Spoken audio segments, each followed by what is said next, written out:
अगे छौड़ा चौहनवा तोरे निहारो जोरे छौड़ा ओरा झाड़ू मारो अगे छौड़ा चौधरिया तोरे निहारो जोरे छौड़ा ओरा झाड़ू मारो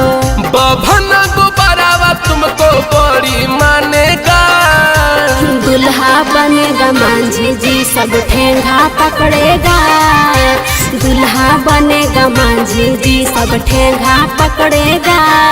अगे छौड़ा चौहनवा तोरे निहारो जोरे छौड़ा ओरा झाड़ू मारो छौड़ा चौधरिया तोरे निहारो जोरे छौड़ा ओरा झाड़ू मारो बाभना गोबरावा तुमको बड़ी मानेगा दुल्हा बनेगा मांझी जी सब ठेंगा पकड़ेगा दुल्हा बनेगा मांझी जी सब ठेंगा पकड़ेगा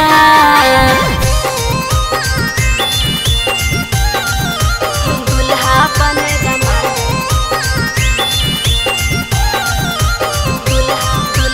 दुल्हा बनेगा मांझी जी सब ठेंगा पकड़ेगा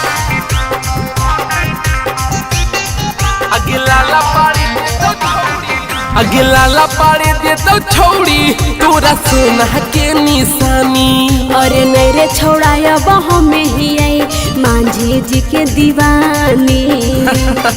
और सबके की होते गे अगे लाला पाड़ी दे तो छौड़ी तोरा सोना के निशानी अरे नहीं रे छौड़ा अब हमें ही आई मांझी जी के दीवानी अगे छौड़ा को सब हवा तोरे पमारो नहीं रे छौड़ा मोरा मनो न भरो अगे छौड़ा राजा बरवा तोरे पमारो नहीं रे छौड़ा मोरा मनो न भरो लोहरा कुम्हरवा तुमको बड़ी मानेगा दुल्हा बनेगा मांझी जी सब ठेंगा पकड़ेगा दुल्हा बनेगा मांझी जी सब ठेंगा पकड़ेगा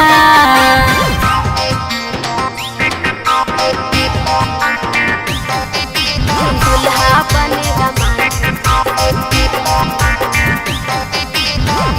दुल्हा बनेगा मांझी जी सब ठेंगा पकड़ेगा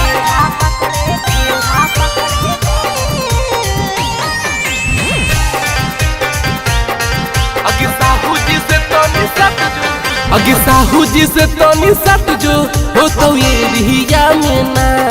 अरे हो है बड़ी नवाब हो कई जतिए बरांड अगे साहू जी से तनी सट जो हो तो ये रिया में नाम अरे हो है बड़ी नवाब हो कई जतिए बरांड अगे छौड़ा कहरवा तोरे पमारो अजित राजा से नजर लड़ अगे छौड़ा पसवनवा तोरे पमारो छोटू मनीष पर नजर पड़ो मंडल कुर्मिया तुमको बड़ी मानेगा